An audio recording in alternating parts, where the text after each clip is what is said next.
Now that we have discussed the variables that should be considered when selecting a replacement skill, we can focus on determining the type of intervention or instructional method to be used to teach the student. The team is ready to start designing the instructional method they will use to teach the student the replacement skill. Students spend a great amount of time in different environments with different people, engaging in a variety of activities. Considering the student and the team's specific circumstance will help narrow the focus to determine the logistics of instruction. Understanding what prior instructional methods have worked, what resources that the team and student have available, and understanding possible environments helps the team plan to achieve expected outcomes instead of the unexpected outcomes that come as a result of responding without a plan.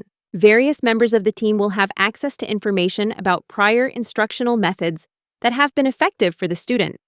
Some students require specially designed instruction to achieve new goals, while others may have unique and fun ways that they gain new skills. Members of the team can conduct a file review to mine for information about past effective teaching methods or ineffective teaching methods. Looking at inconclusive or failed interventions on the problem behavior can highlight areas that may have been missed for the student. For example, a team conducting a file review on a student's escape function-based intervention may see that there were strong data related to an attention function that were previously overlooked. Since the prior intervention and the function were not linked, gaining this information could aid teams in determining better consequences for the new replacement skill.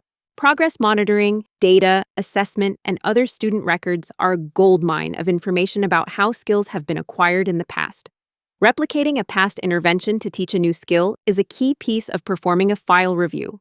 Using files to determine areas of strengths and weaknesses is the very foundation of a strengths-based approach to instruction.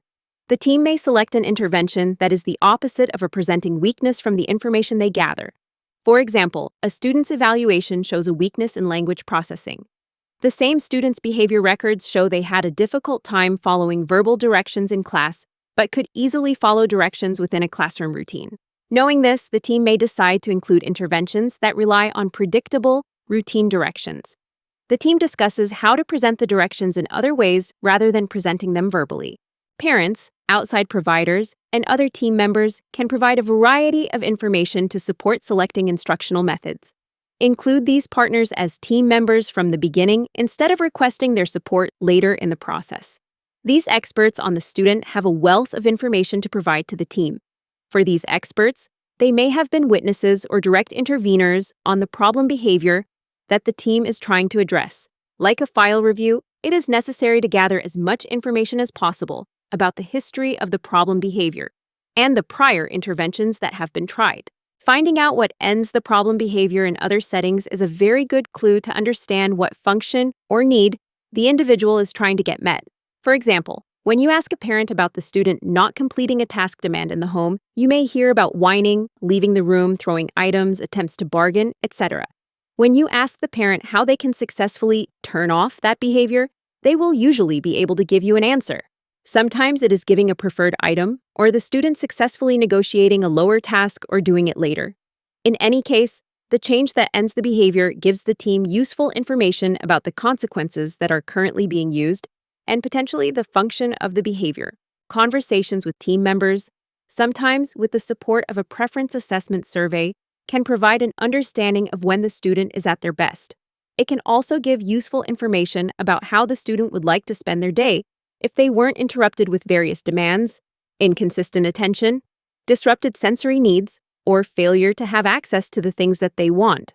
More information about preference assessments will be found in future modules. Sometimes simple conversations can help lessen the likelihood of the problem behavior. A parent may report that their child does not like being asked to help with a chore. They may whine or talk back when they are asked, or even if the parent looks like they might ask something by entering their room. The parent shares that explaining how long the chore is, when it is considered done, and setting a timer for their child to participate has decreased the whining.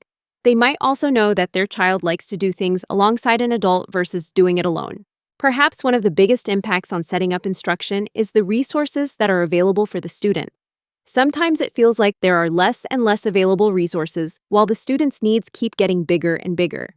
Performing a resource review isn't about how to magically find more resources, but rather matching the instruction to the resources that are currently available. Most instruction is enhanced when materials are available. In future training, there will be information about key resources, materials, and practices that are evidence to increase learning. At this time, the team can be discussing the materials that may be needed to complete the replacement skill instruction. The materials should match the learner's abilities and be informed by your file reviews and information gathering process. Delaying intervention while waiting for a specific resource is not always advised. Consider low-tech, easy, everyday items that the individual already encounters throughout their days. The key to using these materials will be the purposeful instruction, the repetition of instruction, and the function-based consequence following their responses. Matching the timing of the interventions with the timing of staff availability is key. Can the team find a period or several small pieces of each day where a trained person is available for direct instruction and the student has historically been ready and willing to participate? The team might determine that 10 minutes in homeroom or advising period and 5 minutes during resource for math are the best times of day for direct instruction. They can see that the special education teacher is available for intervention and data collection, and the student is usually relaxed within these environments and times. The team will evaluate the persons or people that will be responsible for the direct intervention as well as the data collection. These two people do not need to be the same, though efficiency and low staffing would support having them be the same person. Several questions can be asked to best determine staffing for the instruction. What staff are currently available within the schedule? If the team attempts to do a big rearranging of a schedule while determining an intervention, they are putting themselves in the position of doing two hard things at once. Not fun, not very reinforcing. Look to who is currently in the setting and may have time to conduct the instruction. If we have the ability, can we provide the best match for the student's personality and learning style? The team can gather information about the student's interpersonal preferences through record reviews and interviews. Tone of voice, energy levels, intensity, and other factors impact communication success between the student and the instructor. The team may need to fake it to make it and adjust their communication style to match the student's preferences when initially providing instruction. Lastly, the most qualified person should be providing the most difficult instruction. Is the person available for instruction trained to intervene on the student's problem behavior? If not, how can we provide training to the person providing instruction to prevent errors? The person providing teaching feeling lost and not confident is an example of an error. This could result in the person doing poor work and potentially removing themselves from employment. Inconsistent instruction could result in a student increasing the problem behavior and having confusion within their expectations. Thinking about the setting or environment for the instruction is most likely a big factor for the student. The team should be accounting for factors in the setting and planning for an effective instructional environment. When learning something new, most students work better in an environment with low distractions. Most environments where instruction takes place are dynamic, full of peers, instruction, and generally auditorily and visually busy. Making a room free from noise and free from others may not be an achievable goal. What may be possible is identifying multiple environments and multiple times of day that are the least distracting as possible for students' instruction. For example, transition times between classes and the first few minutes in class are generally the most dynamic and distracting. The team may determine that they want to deliver their instruction 20 minutes into the class, when peers and the instructor are settled into their task. The team should have identified potential and ongoing antecedents or triggers that start the student's problem behavior. Knowing and managing the timing of those triggers will make instructing a replacement skill easier and more effective. Initially, instruction should take place when the student is happy, relaxed, and ready to engage. Being in this state for learning is incompatible with being surrounded by triggering events. Prior to instruction, create an environment where the student has their attention and sensory needs met while keeping day-to-day task demands at a reasonable level. Throughout the information gathering process, the team may find a specific time or day or environment that is consistent in triggering the onset of problem behavior. Identify these times and locations and provide instruction on the replacement skill prior to the student's exposure to these. For example, the team sees that transitioning to and from recess most often precede a problem behavior event. The team determines that they will provide instruction prior to the first recess. The team should have selected a low-effort replacement skill that has an easy-to-access and effective planned consequence. They have identified low distraction times of day where a trained staff that has a preferred communication style can instruct the student. What about the duration of the instruction? Plan to provide instruction in short, but effective bursts of time. No one wants to dwell on the problem behavior, not the instructor and not the student. Providing short bursts of what the team wants the student to do, with support and access to a function-based consequence, can be fun and enjoyable for the student and the instructor. Because the instruction is shorter, the team can make plans to provide it more frequently. For example, a student is pushing toward the front of the line during recess and lunch transitions to get their need met to gain access to outside and potentially negative attention from their teacher. The team has decided that for 5 minutes prior to the lineup time for recess and lunch, they will instruct the replacement skill in short bursts. The instruction, movement of the student, and delivery of the consequence for each teaching trial takes less than 30 seconds. The instruction looks like this. Gain the student's attention. Tell them to line up on their dot while providing the prompt the team determines for the student to be successful. Observe the student move to stand on the dot with hands in their pockets or at their sides. Provide the student dense, fun attention. Ask them to return to their seat. Once seated, provide a token to the individual. Repeat until 3 tokens are earned. 3 tokens can be exchanged for early access to recess or lunch. The instructor records the prompt level and responses on the datasheet and readies the rest of the class for their transition. Take a moment and review if this team took all variables into consideration when planning for a student's instruction. Meet Gabby. Gabby likes to disrupt class when the teacher is giving whole group instructions. The team has determined that Gabby has the function, or need, for peer and adult attention, regardless of if it is positive or negative.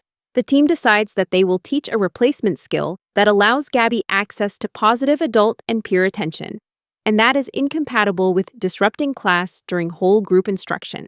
Gabby will be announcing the materials the class needs for their lesson from a provided list prior to whole group instruction.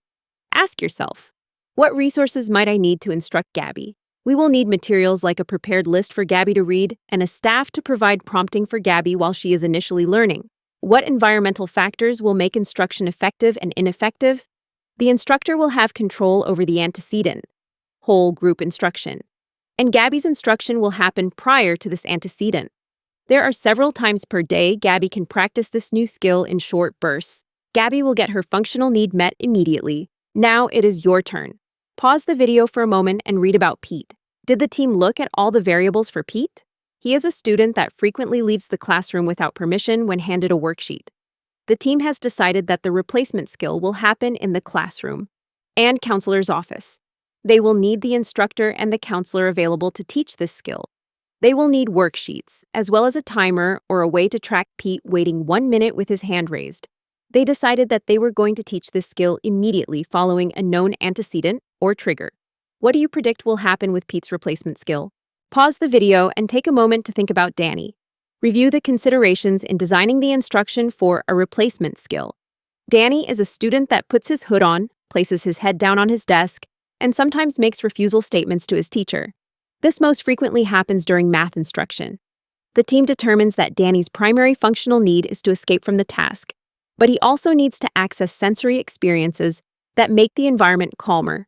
The team determines that Danny needs skills around requesting and adjusting his sensory experiences in the work environment while still participating. They decide that Danny will select from an allowed alternatives list prior to instruction and be allowed access to that choice. What kind of materials and time does this instruction require? What staff or people are necessary for teaching? Does the environment allow for good instruction? Can the instruction be provided several times per day or multiple times per week in short bursts? Section completed.